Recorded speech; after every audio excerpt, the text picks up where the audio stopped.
Sivaya Nama Tiruchitrambalam. Welcome back to our discussion on Sokkanatha Venba, verse number 17. The verse goes this way. Marai agama Vidhiyum vanda udal தன்னின் நிறை ஊழ் விதியும் உண்ணா நின்றேன் மறை விதிக்கே ஏற்கவே செய்வேன் இசைந்தால் ஊழ் வேறெதனோடு ஆர்க்கா என் சொக்கநாதா. Today's verse talks about we are all taking the birth, we are all taking this body and we are coming into this world.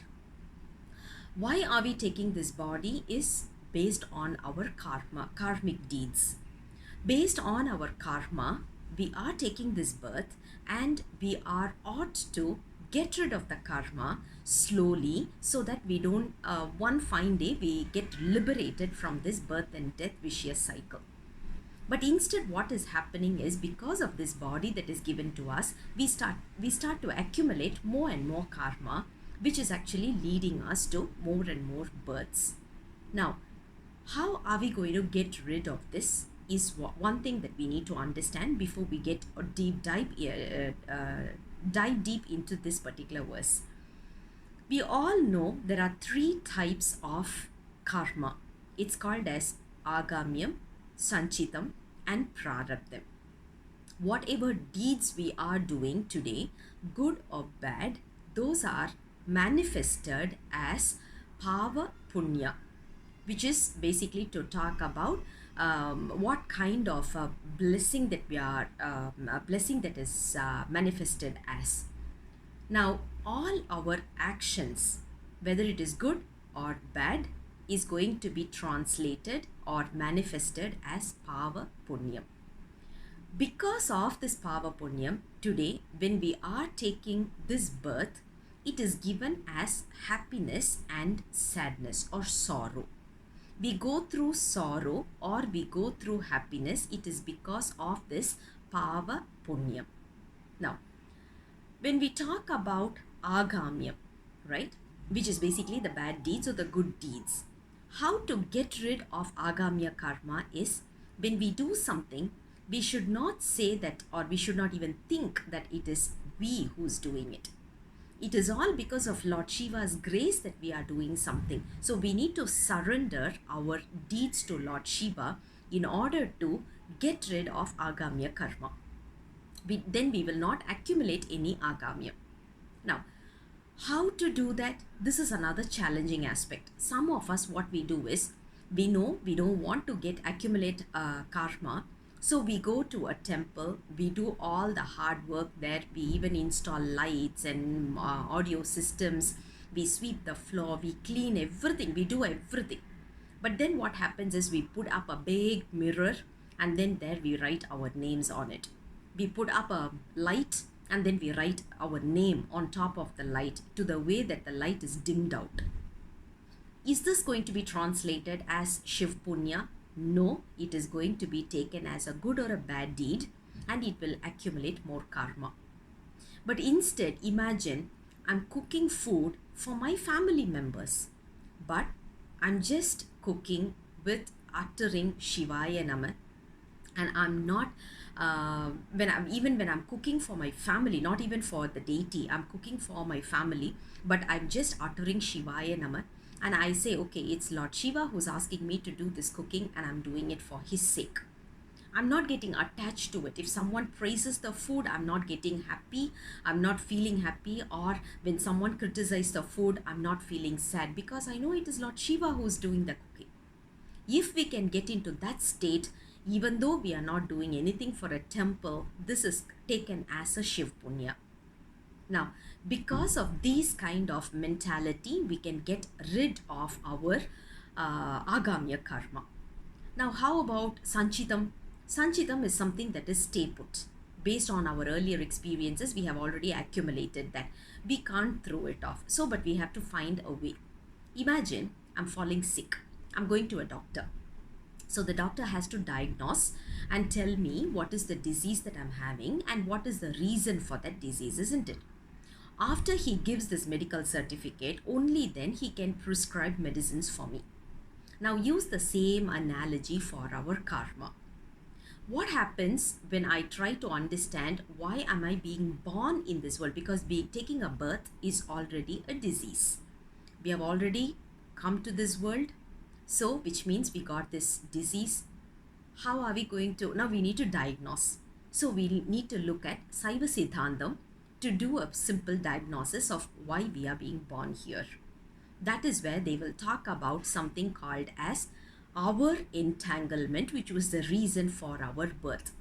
Until we read Saiva Siddhantam, until we understand Saiva Siddhantam, we would be blaming someone else.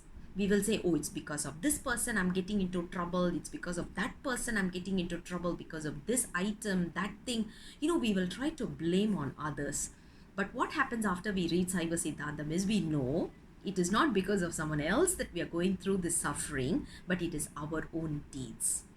Something that we have already accumulated. Because of that, we are going through this experience. So we know what is the reason for this experience. Once we know the reason for our disease, which is basically our Siddhantam, we shouldn't be staying only with a medical certificate and start complaining, oh, I have this disease, I have this disease. We have to start taking medicines for that. Taking medicine is nothing but uttering the 5-letter syllable mantra, which is Shivaya Nama, or reading Tirumurai, or we can do both. Based on Tirumurai and based on Shivaya Nama, we can get rid of our disease. But it's not as simple as it, because some of us, we may get a headache. Taking just a Panadol is sufficient. A paracetamol is sufficient to get rid of our headache. But what if I have a tumor in my head? A paracetamol is not going to be sufficient. I need to go through a surgery. So it depends on the intensity of our karmic deeds that we have accumulated. The treatment is also going to be different. So we may have to read a Padigam once, or 10 times, or 100 times, or 1,000,000 times, or 1,000,000,000,000 times. We don't know, because we don't know what kind of a karma we have accumulated. All we have to do is just keep reading Padigams, and that will cure our karma, and based on that we will also get rid of our birth. This is what Sanchitam, getting rid of Sanchitam, means to utter 5-letter syllable mantra or our Tirumurai. How about Prarabdham? We can't do much. That is something we have already taken and we have come here. So we have to go through that experience. But only thing is, when we are going through that experience, let's not get entangled with that. Rather, we have to just let go of it, because it is only with the body. Superficially, we have to associate with the body rather than with the soul. Now, these are the 3 karmas that we already have. And because of that karma, we are given this body. Now, why are we taking this body? Why did we come in this body? Is because we need to get rid of the karma. And that will instigate our decisions or our actions. We all know that it instigates. Now here, Guruñana Sambandar says, Vanda udal tannil nirai ul vidhi. Whatever body I have taken, whatever karma I have brought with me, prarabdha karma that I have brought out with me, that is trying to influence my actions and my deeds and my words and my thoughts. But I know whatever I am doing is as per the Vedas and agamas. I'm not going against those. Even though I'm doing it, I have the free will, I'm not going through my free will. Rather, I'm letting my agamas and Vedas decide my path, so that I can choose the right direction, I can go in the right direction. Now, one thing we need to understand here is, we cannot say we don't need Veda or we don't need agama. Both are needed, because both are given to us by Lord Shiva. Both are equally important.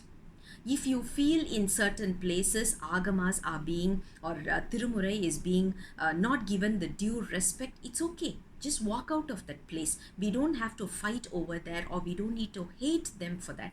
Because when we hate them, we are accumulating karma. By doing that action, they are accumulating karma. All we have to pray to Lord Shiva is to give them a clarity and just simply walk out of that place.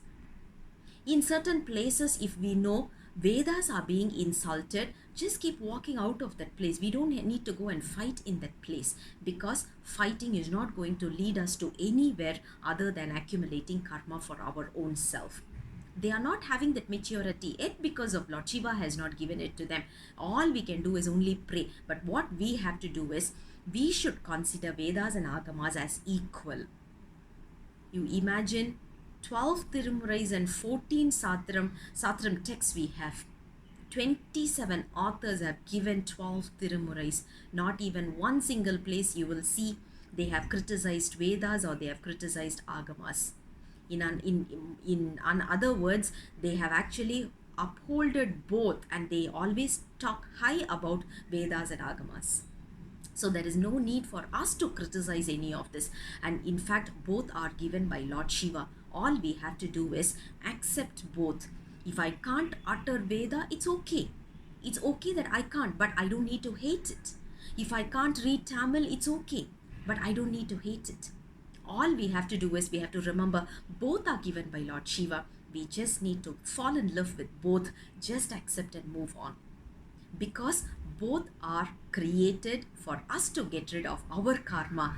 Let's not accumulate more karma by using our free will over here.